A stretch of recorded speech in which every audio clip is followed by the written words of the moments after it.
मीरपुर नाम के शहर में तेजस अपनी पत्नी नीरू के साथ रहता था। पति पत्नी दोनों ही नौकरी करते थे। एक दिन तेजस गांव अपनी माँ के पास फोन करता है। हेलो, प्रणाम माँ।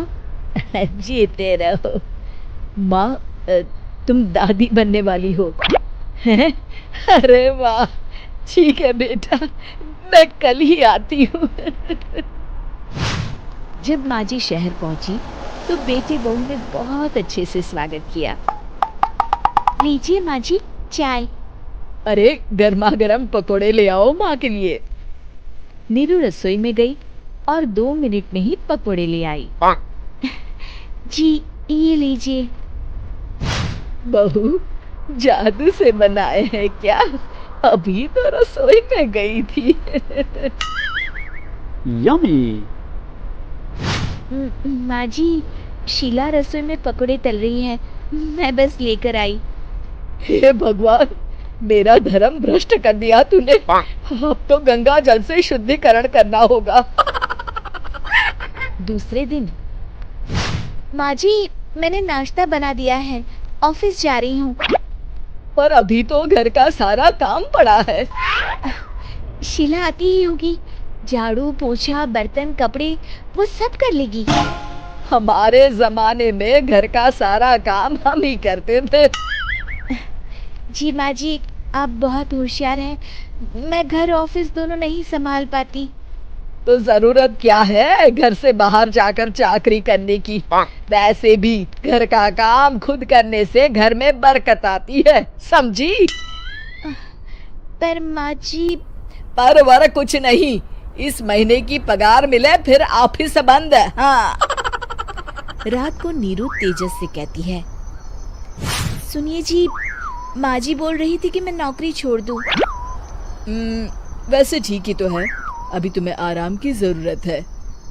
फिर भी आराम कहाँ, शीला को छुड़ाने के लिए बोल रही थी।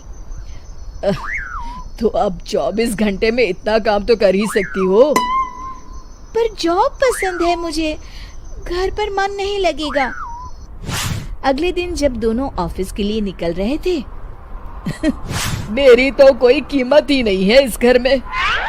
माँ जी, आजकल महंगाई बहुत है, रहन सहन भी बदल गया है, दोनों नौकरी करते हैं तभी ठीक रहता है। अच्छा, तू कहना क्या चाहती है? मेरा बेटा तुझे बिठा के खिला नहीं सकता? तू ही इस घर का खर्च चला रही है, हैं? नहीं माँ जी, मेरा वो मतलब नहीं था। मतलब खूब समझती हूँ, ये बाल धूप में सफेद नहीं किए मैंने। हाँ। अब तो ये रोज का काम हो गया था। तेजस भी रोज की झिकझिक से परेशान हो गया था। एक दिन उसने कहा, नीरू, वैसे भी तुम्हें मैटरनिटी लीव मिलने वाली है, तो अभी से ही छुट्टी ले लो। पर क्या, मेरी सैलरी अच्छी खासी है। आखिर नीरू ने रिजाइन कर दिया। जब बच्चा हुआ तो घर में सब बहुत खुश हुए। कुछ दिनों बाद तेजस फाइल देख रहा था। क्या हुआ तेजस, कुछ परेशान लग रहे हो? हाँ, वो हमारी जितनी सेविंग्स थी वो तो हॉस्पिटल में और छठी के फंक्शन में खत्म हो गई है नीरू। और अभी वैसे मंदी चल रही है तो मैं बोल रही थी कल मुन्ना को हेपेटाइटिस का टीका लगवाना है। नीरू, क्या पोस्टपोन नहीं कर सकते? नहीं जी, बिल्कुल नहीं। अब तेजस को समझ में आ रहा था कि उससे गलती हुई है। पैसों की कमी का असर घर के माहौल पर भी पड़ रहा था। अगले दिन, बेटा, मेरा चश्मा और ये दवाइयाँ ले आना, पर्चा देते हुए माँ जी ने कहा। जी। तेजस, मुन्ना के लिए दूध का डिब्बा और डायपर भी ले आना, और ये किराने के सामान की लिस्ट है, इसे भी लाना है। तेजस गुस्से में लिस्ट मरोड़कर फेंकता है और चिल्लाता है, पैसे क्या पेड़ पर उगते हैं? ये ले आना, वो ले आना। अरे, पर ये जरूरत का सामान ही है। वो गुस्से में बिना कुछ कहे ऑफिस चला गया। अरे लंच तो ले जाइए। नीरू दौड़कर डिब्बा पकड़ाती है एक दिन खाना खाने के बाद, नीरू,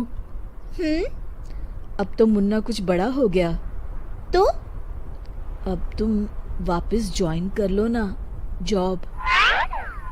पर इस रिसेशन में जॉब मिलना बहुत मुश्किल है। ट्राई तो करो। फिर मुन्ना? माँ जी है ना, और एक फुल टाइम मेड भी लगा लेंगे। पर माँ जी, उन्हें तो पसंद नहीं। तभी माँ जी वहाँ आ जाती है और प्यार से नीरू के सर पर हाथ फेरते हुए बोलती है, अब मेरी समझ में आ गया बहू, पहले के और अब के समय में अंतर है। तुम काम शुरू करो, मुन्ना की जिम्मेदारी मेरी। मेरी प्यारी माँ जी। ये कहकर नीरू उनके गले लग गई। शिक्षा, परिवर्तन संसार का नियम है, हमें भी समय के साथ चलना चाहिए। उम्मीद है कि आपको हमारी ये कहानी पसंद आई होगी। कृपया हमारे चैनल को सब्सक्राइब करें और सभी अपडेट्स के लिए बेल आइकन जरूर क्लिक करें। और हाँ, वीडियो लाइक और शेयर करना मत भूलिएगा। Bye bye.